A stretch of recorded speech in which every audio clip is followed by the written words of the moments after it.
تو میں نے آپ سے بتایا کہ یہ قدر جو ہے ایک تو اسی سے لفظ قدرت بنا ہے، اور نمبر دو اسی سے کسی شے کی قدر و قیمت، اور پھر اسی کے معنی ہے اندازہ مقرر کر دینا، کسی شے کا اندازہ مقرر کر دینا، یہ قدر ہے۔ اللہ نے ہر چیز کا ایک اندازہ مقرر کر دیا ہے، اور قدر مقادیر مشکات شریف میں ایک پورا باب ہے، ایمان بالقدر اس کا عنوان ہے صحیح معنی میں۔ تو پہلی حدیث کیا ہے؟ مسلم شریف کی روایت ہے، عبداللہ ابن عمرو بن العاص رضی اللہ تعالی عنہما۔ حضرت عمرو بن العاص جو بڑے سرداران قریش میں سے تھے، بڑے سیاستدان تھے اور بڑے بہادر انسان بھی تھے، ان کے بیٹے ہیں عبداللہ۔ اور بڑی دلچسپی کی بات یہ ہے کہ باپ اور بیٹے کے مزاج میں بود المشرقین تھا، وہ تھے جنگجو اور سیاستدان اور بڑے سرداروں میں سے، یہ تھے انتہائی زاہد و عابد، انتہائی زاہد و عابد۔ انہی کے بارے میں آتا ہے پوری رات کھڑے رہتے تھے نوافل میں، اور ہر روز روزہ رکھتے تھے، جس پر حضور نے یوں کہنا چاہیے کہ ڈانٹ پلائی۔ آپ کو اطلاع ہوئی، آپ نے بلایا، یا عبداللہ اولم اخبر انک تقوم اللیل وتصوم النہار تصوم الدہر، کیا مجھے یہ خبر نہیں دی گئی ہے؟ یعنی مجھے یہ خبر ملی ہے کہ تم پوری رات کھڑے رہتے ہو، نماز پڑھتے ہو، تم ہر روز روزہ رکھتے ہو، اب کیا کرتے؟ بلا یا رسول اللہ، جھوٹ بولنے کا تو یارہ ہے ہی نہیں، اور ہو بھی نہیں سکتا۔ فرمایا لا تفعل، سخت سے وہ عبداللہ ابن عمرو ابن العاص رضی اللہ تعالی عنہما اس کے راوی ہیں، قال رسول اللہ صلی اللہ علیہ وسلم کتب اللہ مقادیر الخلائق قبل ان یخلق السماوات والارض ب50,000 سنہ۔ اللہ تعالیٰ نے مقداریں اور تقدیریں، ابھی دو الفاظ میں بولوں گا تاکہ آپ کے ذہن میں بات رہے، معین کر دی تھی، لکھ دی تھی آسمانوں اور زمین کی تخلیق سے 50,000 سال قبل۔ یہ ہے قدر، ہر چیز کی ایک تقدیر جو ہے وہ معین ہوئی ہے۔ اب آئیے اس میں کتاب سے مراد کیا ہے؟ جو آیت میں نے دوسرے نمبر پر پڑھی آج، سورہ حدید کی آیت، ما اصاب بمصیبۃ فی الارض ولا فی انفسکم الا فی کتاب من قبل ان نبرأ۔ کتاب سے مراد کیا؟ نہیں پڑتی تم پر کوئی مصیبت، کوئی تکلیف، نہ زمین میں نہ تمہاری جانوں میں، زمین میں سیلاب کا آ جانا، زلزلے کا آ جانا، کوئی اور اس طرح کی عمومی ہلاکت کا آ جانا، عمومی تکلیف کا آ جانا، تمہاری جان میں اچانک جو ہے تشخیص ہو گیا کینسر ہے، اچھے بنے تھے، ٹھیک ٹھاک چل رہے تھے، تو معمولی سی تکلیف ہوئی، انویسٹیگیشن کیا تو معلوم ہوا تو کینسر ہے، اور وہ کافی بڑھ چکا ہے۔ لیکن جو شے بھی آتی ہے، چاہے تمہاری جان پر آئے چاہے زمین پر آئے، وہ ایک کتاب میں لکھی ہوئی موجود ہے، اس سے پہلے کہ ہم اسے ظاہر کریں۔ یہ تمہیں مشکل نظر آئے گا، ان ذالک علی اللہ یسیر، یہ اللہ پر بہت آسان ہے، بہت آسان ہے، اللہ کا علم کامل ہے۔ تو معلوم ایک بات جان لیجئے کہ حقیقت کتاب سے مراد اللہ کا علم قدیم ہے، اللہ کا علم حادث نہیں ہے، معاذ اللہ ثم معاذ اللہ، کہ کوئی شے ہوئی تو اس کے علم میں آئی۔ یہ ہمارے ہاں بعض گمراہ فرقوں کا عقیدہ ہے، اسے بدع کہتے ہیں، کہ اللہ کے علم میں بدع بھی ہے، یعنی کسی واقعے کے ظہور کے بعد اس پر کسی شے کا منکشف ہونا، معاذ اللہ ثم معاذ اللہ، یہ شان خداوندی سے بہت بڑی ہے۔ وہ تو عالم ما کان و ما یکون ہے، جو بھی کچھ تھا اور رہا ہے آج تک ہمیشہ سے ہے، اور جو بھی کچھ ہوگا وہ سب اس کے علم میں آنے واحد میں موجود ہے۔ آنے واحد، یہ آنے واحد کے لفظ کو اچھی طرح سمجھ لیجیے۔ مجھے سب سے پہلے تجربہ ہوا تھا، یہ سن میرا خیال ہے کہ 67-68 کی بات ہے، میں نے پہلا ہفائی سفر کیا تھا لاہور سے کراچی۔ اس وقت فوکر چلتا تھا، فوکر فرینڈشپ، چھوٹا جہاز پہ چڑیا والا، اور کرایہ 90 روپے تھا نائٹ کوچ کا۔ آپ تصور کیجیے. تو میں چونکہ مجھے جغرافی سے دلچسپی ہے اور فوکس زیادہ اونچا نہیں ہوتا، تو میں دیکھتا جا رہا تھا کھڑکی سے، اس وقت ہم کہاں پہنچ گئے، اب کہاں پہنچ گئے. اب جو روشنیاں نظر آ رہی ہیں کس شہر کی ہیں؟ یہ اکاڑے کی آ گئی، یہ ساہیوال کی آ گئی، یہ آگے اور آگے آئی. ایک دم میں نے دیکھا کہ 3 شہروں کی روشنیاں میں ایک وقت دیکھ رہا ہوں. لودھرا، بہاولپور، سباسٹا. مجھے خیال آیا کہ جب میں ٹرین سے سفر کرتا ہوں، کراچی جاتا ہوں، تو لودھرا پہنچتا ہوں تو میں سمجھتا ہوں کہ ابھی بہاولپور آدھا گھنٹے بعد آئے گا. وہ مستقبل کی شے ہے میرے لیے. بہاولپور پہنچتا ہوں تو لودھرا میرے لیے ماضی کی بات بن جاتی ہے. آدھے گھنٹے پہلے لودھرا آیا تھا، اور آدھے گھنٹے کے بعد جو ہے سمرسٹا آئے گا. وہ میرے لیے مستقبل بن گیا، لودھرا ماضی بن گیا. لیکن اس بلندی پر میں بیک وقت دیکھ رہا ہوں لودھرا کو بھی اور بہاولپور کو بھی اور سمرسٹا. یہ معاملہ جو ہے اس کو 1 ملین بلین سے ضرب دے لیجئے. اللہ تعالیٰ اس بلند مقام سے دیکھ رہا ہے جہاں اس کے مشاہدے میں، اس کے علم میں ماضی اور مستقبل کا کوئی سوال ہی نہیں. آنے واحد. تو یہ در حقیقت کتاب جسے کہا گیا قرآن مجید میں بار بار بہت جگہوں پر آیا. تو یہ کتاب جو ہے در حقیقت اللہ تعالیٰ کا علم قدیم، اس میں سب کچھ موجود ہے، ہمیشہ سے موجود ہے، لکھا ہوا موجود ہے، اور کوئی غلط نہیں ہو سکتا. آگے چل کر گفتگو ہوگی اصل میں بعد میں کہ تقدیر کے جو عام عقیدے میں ہم تقدیر کہتے ہیں اس کے 2 پہلو ہیں. ایک پہلو ہے ما اصاب علی الانسان، جو کچھ انسان پر آتا ہے مصیبت، جیسے ابھی آیت میں نے پڑھی ما اصاب من مصیبت فی الارض ولا فی انفسکم. ہم ہر وقت زد میں ہیں، کوئی تکلیف آ گئی، کوئی مصیبت آ گئی، کوئی بیماری آ گئی، کوئی حادثہ ہو گیا، کوئی بچہ فوت ہو گیا، کوئی عزیز جو ہے وہ فوت ہو گیا. یہ ہر وقت حوادث ہے. تو جو بھی کچھ پیش آتا ہے وہ علم خداوندی میں ہمیشہ سے تھا. یہی وجہ ہے کہ ایک اور حدیث ہے ابن الدیلمی سے، لمبی حدیث ہے وہ، لیکن اس کے اندر جو آخری ٹکڑا ہے وَتَعْلَمَ، یعنی انسان کے نجات کے لیے لازم ہے کہ یہ بات بھی تم جان لو انما اصابک لم یکن لیخطئک وانما اخطاک لم یکن لیصیبک ولو مت علی غیر ھذا. اگر تم اس کے سوا کسی صورت پر ہوگے تو جہنم میں داخل ہو جاؤ گے، لدخلت النار.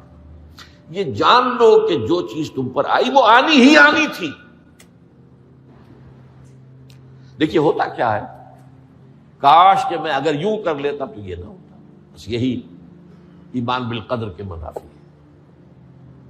جو ہوا ہے وہ اللہ تعالیٰ کے ہاں تو پہلے سے طے تھا، ہونا ہی تھا.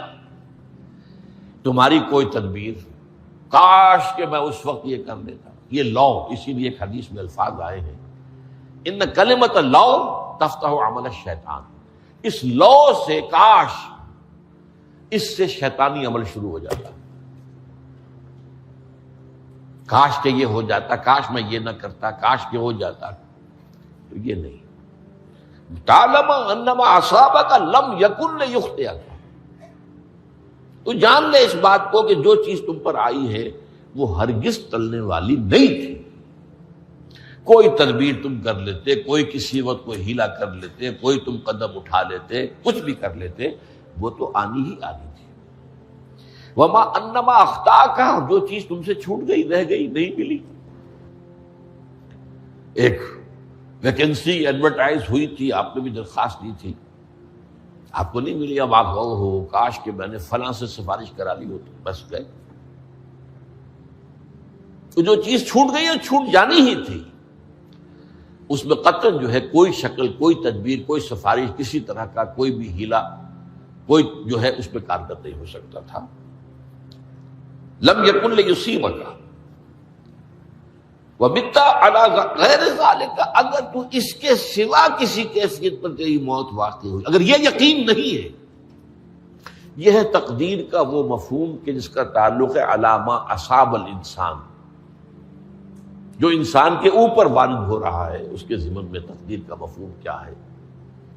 تو جو ہوا ہے وہ تو ہونا ہی تھا. اس میں تو کسی شک و شبے کی گنجائش نہیں، بالکل قطع اللہ تعالیٰ کا فیصلہ ہے۔ البتہ در حقیقت ایک دوسرا پہلو ہے، ما یفعل الانسان، وہ جو انسان کرتا ہے۔ یہاں آ کر یہ تقدیر کا مسئلہ بہت ٹیڑھا ہو جاتا ہے۔ آیا میرے اندر کوئی اختیار بھی ہے کہ نہیں؟ Do I have any free choice؟ یا ہر شخص پہلے سے طے ہے؟ تقدیر کا ایک عام مفہوم یہ ہے، اور اس مفہوم میں بھی بعض روایات بھی ہیں جو اس کی تائید کرتی ہیں کہ ہر چیز پہلے سے طے ہے، لکھی ہوئی۔ اور یہ جو حدیث ہم نے ابھی پڑھی ہے، یہ گویا کہ اس کی ایک مثال ہے کہ وہ جو لکھ دیا گیا تھا، فرشتے نے لکھ دیا تھا، رحم مادر میں لکھ دیا تھا، شقی او سعید، یہ بدبخت ہے یا سعادت مند ہے۔ تو ایک شخص پوری عمر نیکی کے کام کرتا رہا، آخری وقت میں آ کر کوئی ایسا حادثہ پیش آ گیا کہ وہ اہل جہنم کے سے کام شروع کر دیا اور جہنمی ہو گیا۔ یا ایک شخص ساری عمر جو ہے جہنمیوں کے سے کام کرتا رہا، آخری وقت میں آ کر کوئی ایسی توفیق ملی، کچھ ایسا معاملہ ہو گیا، توبہ کر لی اور اس نے جو ہے اہل جنت کے سے اعمال شروع کر دی، ضرورت ہو گئی۔ تو یہ جو ہے علامہ سابق کا علیحدہ بات ہے، اور علامہ یفعل الانسان، انسان کیا کرتا ہے، اس میں اس کی قدرت کتنی ہے۔ اور یہ ہمارے ہاں فلسفے کا بڑا مشکل موضوع ہے، اسی کا نام ہے جبر و قدر۔ ہمارے اسلاف میں بھی کچھ لوگ ایسے ہیں متکلمین میں سے، دیکھیے ہمارے ہاں ایک وہ لوگ ہیں کہ جو اس پر قناعت کرتے ہیں کہ جو اللہ نے کہہ دیا اور رسول نے کہہ دیا، اس سے آگے ہم مین میخ نہیں نکالیں گے، وہ محفوظ راستے پر ہوتے ہیں۔ لیکن بہرحال انسان کو اللہ نے ایک عقل بھی دی ہے، اور یہ عقل سوالات اٹھاتی ہے، اور جو زیادہ ذہین انسان ہوتے ہیں ان کے اندر ان کی یہ مصیبت زیادہ ہوتی ہے، لہٰذا وہ تو سوچتے ہیں، کچھ نہ کچھ غور و فکر کرتے ہیں، بات سمجھنے کی کوشش کرتے ہیں۔ اس میں اب ہمارے یہاں دو طبقے ہو گئے، جبریہ قدریہ۔ ایک نقطہ نظر یہ ہے کہ انسان مجبور محض، کوئی اختیار نہیں، اور ایک یہ ہے کہ انسان قادر مطلق ہے، جو چاہتا ہے اپنے فیصلے میں مختار مطلق ہے، وہ فیصلہ کرتا ہے۔ انہیں قدریہ کہتے ہیں۔ تو جبریہ اور قدریہ ان کی بحثیں ہمارے یہاں، یہ وہی تقدیر کا مسئلہ جو میں نے کہا تھا، بحثوں میں آ کر انہیں آج تک حل نہیں ہوا، حل ہو سکتا ہی نہیں۔ اب اس کے ضمن میں علامہ اقبال کا ایک شعر آپ کو سناتا ہوں، وہ بہت اچھا لگتا ہے، بہت خوبصورت لگتا ہے شعر ہونے کے اعتبار سے۔ تقدیر کے پابند جمادات و نباتات، مومن صرف اللہ کے احکام کا پابند۔ اس میں انسان سے پابندی کی نفی کر دی گئی ہے، وہ صرف پابند ہے اللہ کے احکام کا۔ نتیجے کے اعتبار سے تو جو یہ شعر کہہ رہا ہے، جو بات وہ صحیح ہے، پابندی اصل جو ہے وہ اللہ کے احکام کی ہے، لیکن یہ کہ تقدیر کی پابندی سے انسان بھی پوری طرح آزاد نہیں ہے۔ یہ سمجھ لینا کہ یہ جمادات و نباتات ہی کا معاملہ، یہ غلط ہے، یہ مبالغہ ہے۔ ظاہر بات ہے کہ شاعر جو ہے، شاعر مبالغے سے بچ نہیں سکتا، چاہے وہ علامہ اقبال ہی ہو، کوئی بھی ہو۔ تو اسی لیے سورہ شعراء کے اندر جو عام شعراء کی جو صفات بیان ہوئی ہیں وہ آپ کے ذہن میں آ گئی ہوگی۔ مبالغہ کرتے ہیں، فی کل واد یہیمون انہم یقولون ما لا یفعلون، وہ کہتے بھی وہ کچھ ہے جو کرتے نہیں ہیں، اور یہ بات تو علامہ اقبال پر بھی چشمہ ہوتی ہے۔ بہرحال یہ شعر ذرا پھر نوٹ کیجئے، تقدیر کے پابند جمادات و نباتات، مومن صرف اللہ کے احکام کا، کوئی بات صحیح نہیں ہے۔ انسان بہت سے اعتبارات سے مجبور ہے۔ سب سے پہلے جو ہے انسان کے اندر ایک تقدیر نوعی ہے، نوع انسان۔ چھوٹی سی چڑیا اڑتی پھرتی ہے، انسان نہیں اڑ سکتا، آپ نے ٹھیک ہے مشین ایجاد کر دی، جہاز ایجاد کر لیا، آپ دوڑ رہے ہیں 500 آدمی اور سینکڑوں من سامان لے کر جو ہے وہ جا رہا ہے، 747 ہو یا 757 ہو، یہ کر لیا ٹھیک ہے، خود نہیں اڑ سکتے، اب کیا کریں گے آپ؟ یہ تقدیر نوعی ہے، اسپیشیز، ہر اسپیشیز کے لیے اللہ نے ایک اندازہ مقرر کر دیا ہے، اس اندازے ہی میں رہے گا، اس سے باہر نہیں جا سکتا۔ پھر ایک تقدیر شخصی ہے۔ اب دیکھیے تقدیر شخصی کیا ہے؟ بعض اوصاف و صفات ہمیں وراثتاً ملتے ہیں، وی ہیو نو چوائس۔ پہلے بھی یہ بات مانی جاتی تھی، آج جو ہے ذرا سائنٹیفک انداز میں ہم کہتے ہیں جینز میں چلا آ رہا ہے، اس جینز کو کوئی بدل سکتا ہے؟ جو جینز بھی آپ کو ملے اپنے والدین کی طرف سے، وہ آپ کی شخصیت کا ظاہر بات ہے کہ فیصلہ کن طرز پر اس کو ڈال دیتے، جینز ہے، پابندی ہے۔ نمبر 2 یہ کہ خاص طور پر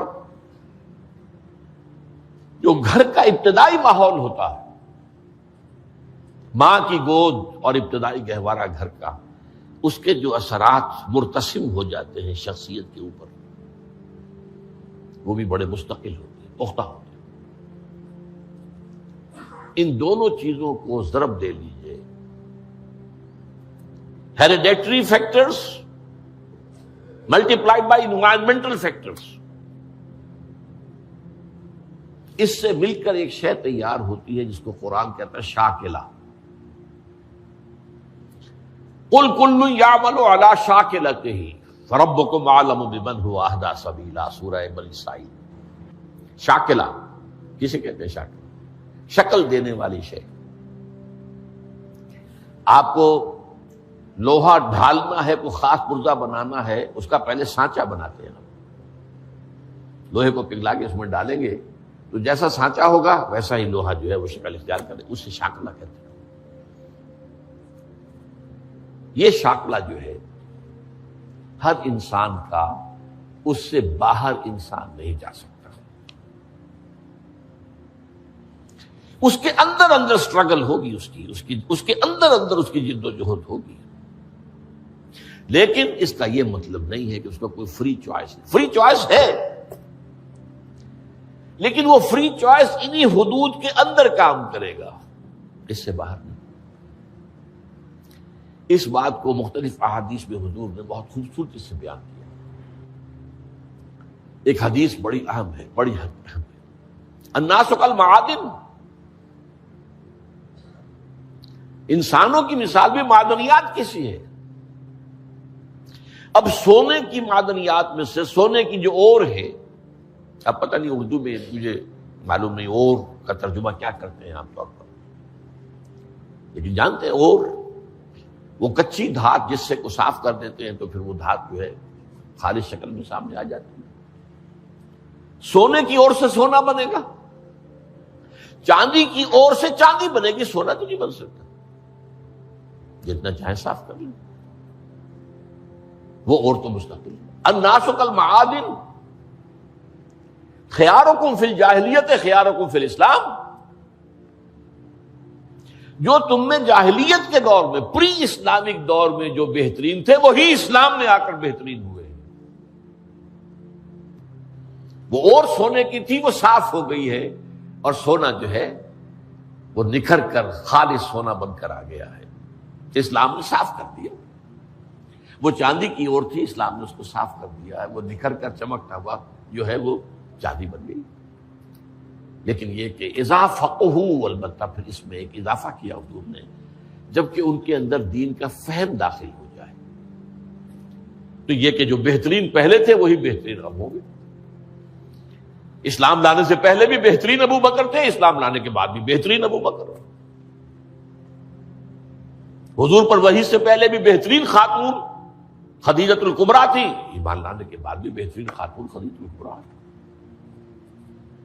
اور دوسری حدیث سنیے، عن ابی الدرداء رضی اللہ تعالی عنہ قال بینما نحن عند رسول اللہ صلی اللہ علیہ وسلم، اسی حال میں کہ ہم ایک روز ہم حضور کے پاس تھے، نتذاکرون ما یکون، اور ہم ذرا سوچ رہے تھے کیا کیا کچھ پیش آنے والا ہے دنیا میں. اذ قال رسول اللہ صلی اللہ علیہ وسلم، جبکہ حضور نے ہم سے ایک بات کہی، بڑی غور سے سنیے.